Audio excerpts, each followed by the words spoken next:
But and then the other one was Stop the FOMO. Thank you very much. What is everyone's dream speakers if you had 5,000 to spend? Oh, $5,000. Dream speakers with $5,000? Come on, man. Assuming you already have two amazing subwoofers, either stereo or home theater. All right.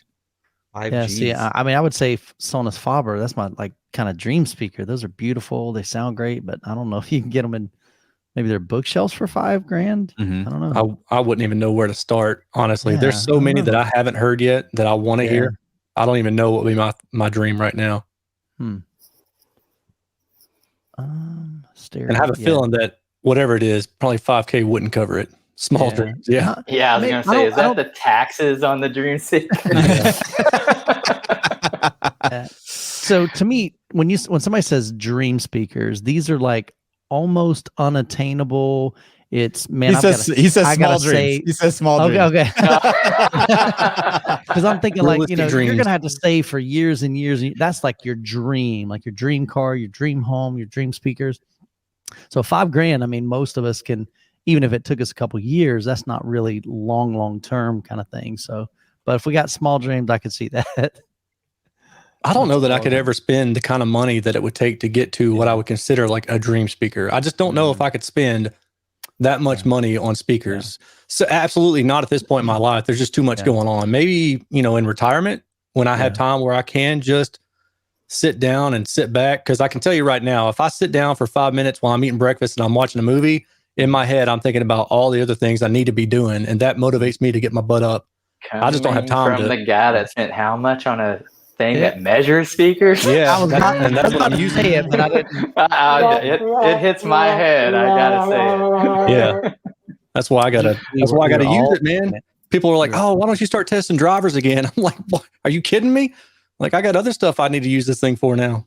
Yeah, that's. He's learning how to mow his grass with it. He's like cutting his hair. Oh, dude. Yeah, all he cut my hair for me today. Did a pretty good job. I need a nick back here. He just hooks a razor to it. It's like,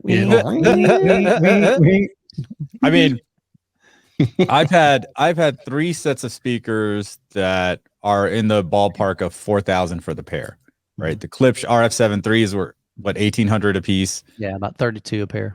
Yep. And then what is it? Oh, the Martin Logan ESLX were 2,000 each, so 4,000 a pair. And then now I have the Focal Aria 926. I think they're 2,200.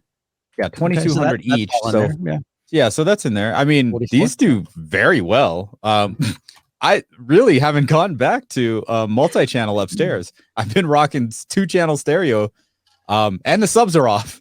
Nice. 2 15-inch subwoofers, and those things are off. I measured them, right, Joe? I just measured them, and like, dude, they're pretty. You want to see it? I could get with some focals. I think I could get with those focals. I also, I'm a fan of these Larson speakers. Oh, you like the Larsons, yeah. How much are those? Well, the ones that I have are only like 2,100 a pair, but they have higher end models that are more expensive that I could probably fit into that $5,000 range. But you know what? So the one thing that we were talking about, Chana, was when a speaker has extra bass, that's much easier to kind of fix, right? Yeah. Rather than a speaker that's lacking in bass, it's like, oh, you can't. What are you gonna do? I know what you do, Joe. You do this. You do this. You do this. You turn up the bass. Yeah, that's what I did right there. So we were joking because Chana and I were kind of talking about the ELACs, the reference that we just reviewed, and I was just like, man, I wish they had a little more bass extension, and so that's why he was showing you my Yamaha there with the bass just turned up. That's what he had to do. Yeah. Is that 7 dB on the low end more out of the focal? Look at that. Hertz. I think what do we look at? Minus 3 dB point, Chana, like 37, 35, something like that for those there, 35, 37, yeah. But you can see the bass is kind of bumped up there, and so you can always just cut that. You can reduce that pretty easily. Right, but trying to boost the bass is like it's rough. You're not only like boosting bass, like everything else that's in the bass categories, like lower end of male vocals. You've got bass, kick, toms sometimes. So there's a lot going on when you jack up the bass. So when you cut it a little bit, it's a little bit easier. And to be fair, what we're looking at is the purple is a bookshelf speaker, the HiFi 6.5. But the floor standards with the 3, 5 1/4 don't really hit much deeper. So that's why, and it was harder to measure because it had ports in the back. So I didn't really trust my measurements compared to the other one. It's all like front ports, so you just measure the front, and pretty good to go. Compared to the other one, I'm like, oh, I wonder if I'm adding this all up correctly. And on this green on the Focal, this dip right here, perfect. Oh, it's perfect. You like that? Because you play that. I was blasting Florence and the Machine album, and dude, no ear fatigue at all. Yeah, because those are naturally bright. And then same with the those guys from LA, Kings of Leon. Same thing. Always overly bright albums. And when you have something that has a little bit of a boost there, it is unbearable. Like basically what Joe did with the bass, I do with the treble, but the opposite direction. So I knocked the treble down just to hear those tracks. See, I prefer the ELAC purple one though. I like the ELAC. Oh yeah, for sure. Is the ELAC a bit bright? If that's in room, that looks like it might be a bit bright because it's so flat. Like it almost looks like.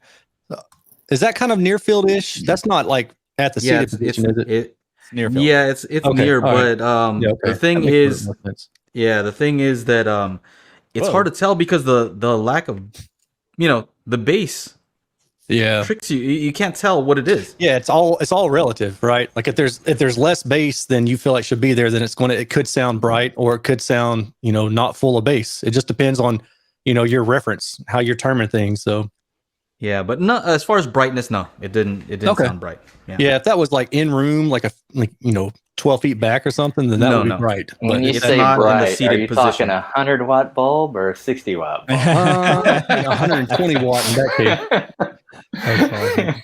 Just trying to figure out what this bright term means. Yeah. Dream start at 50 grand. That's some big dreams there, buddy. Whoa. I don't think I'm like with Aaron, man. I just don't ever see myself spending $50,000 on a pair of speakers, even if I made a ton of money.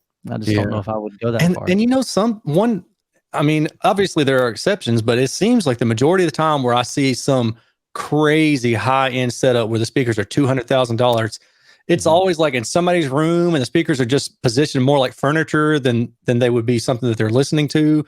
And it's just like a status symbol. It doesn't seem like these people are actually sitting down and enjoying their favorite records. It's like, hey, I own this piece of gear and check it out. I'm somebody. It could be like furniture to them. And I think that's a big part of some of the higher end products is that you are buying into a brand, you are buying into a lifestyle, you are buying into those exclusivity as well. You're buying into being the only person within at least a 5 mile radius that has exactly that set of speakers.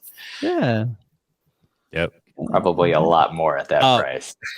Keeping up with the Joneses, $10K per pair is the starting point for moderate dream towers, in my humble opinion. Moderate, or honest opinion, whatever you want. And even that, I mean, that's climbing. Yeah. $5,000 a pair. That's still that's a lot of money. You'll never see me spend that much money on speakers. Okay. So that's something else I was going to mention. We were talking about where would you spend the most money, where it makes the most sense. I would think for if you're the kind of person who likes to try out the latest and greatest, it might make more sense. And I don't know, you guys correct me, but it seems to me like it might make more sense to put that money into a speaker because speakers don't have the turnover like projectors seem to. Right. No, totally. Speakers are going to last for years and years and years. Whereas your processor won't. My last speakers were 40 years old. Wow. Seriously, they were made in 1980, and they sound incredible. Yeah, there's not much advancement in passive speakers. Correct. Yeah, but if you buy your 4K projector today, you got to buy an 8K projector, and and at the price points are 8K. 8K. Which one is that? I've heard a lot of things, but not the 8K. Yeah, they're Fat Daddy. Yeah, I don't know which one that is. All right. BL Swagger has a good comment here. I'd like to upgrade from 2 to 4 subs from a $3,500 receiver to separates, but I'd also like to go on a vacation. and save for college and get some new siding for my house, you know? Yeah. So that's no joke, man. Yeah, we just got done paying. Sounds like a couple kids aren't going to college. Is what it sounds like. Hey, you could always throw a kid up for adoption and just have it all, you know. So hey, man, hey, just invest in some dividend stocks in 15 years. You know, when they need to go to college. Hey, you got your money all there, bro. Let's get that shit paid for. And sometimes even on the used market, I mean, if you're spending $3,500 on an AVR or even separate, sometimes you can go in the used market, save quite a bit, and you know, and get really more for your money, more for your bang. Mm-hmm. Cool, man. What other questions we got? Chana, you have one? Should I show you guys the dream speakers that's coming in? Do it, dude. Okay, let's see. Yeah, you've alluded to them. You haven't shared it with us. Cool. There it is. Got the white. Focal Canta #2, white on white. It's a brand new color for 2021. Retail price is $10,000 for the pair. Okay. I'm kind of glad you didn't get the ones with the slits in the back. You know what I mean? You're those ones. They look like Wilson speakers. The way they kind of look like they're split up. Yeah, they look like weird little aliens. They can adjust the spacing between the two. Like that starts on the Sopras, which are they're pretty high end. Yeah, like and then you're moving to like 20,000 a pair for the mid-level ones. I like the way these look better. These and the matching so these are 5,000 each, and then the matching center channel is 3,500. So the front stage is 13.5. Mm-hmm. So yeah, I can't wait for it to come in. It's gonna take a little while. Dark, or is it that just a lighting on there? I think it's a little bit darker. Yeah. Okay, that's kind of cool. Yeah. I like the little contrast. And since I got this thing for white speakers now, so I like the feet on those too, man. That looks cool. They have a front port and I think rear port, and then they have no parallel sides. Okay. So you get those they're tapered around the back, like the sides and the back. It's pretty crazy. Cool design, and of course, beryllium tweeter. Chana just flexed. Don't touch it. Yeah. Don't Good thing our dogs are small as hell. So, yeah, they'll get to the port, but they'll never get to the actual speakers. They'll get stuck inside the port. Yeah, seriously. They might. They might. So, I'm excited.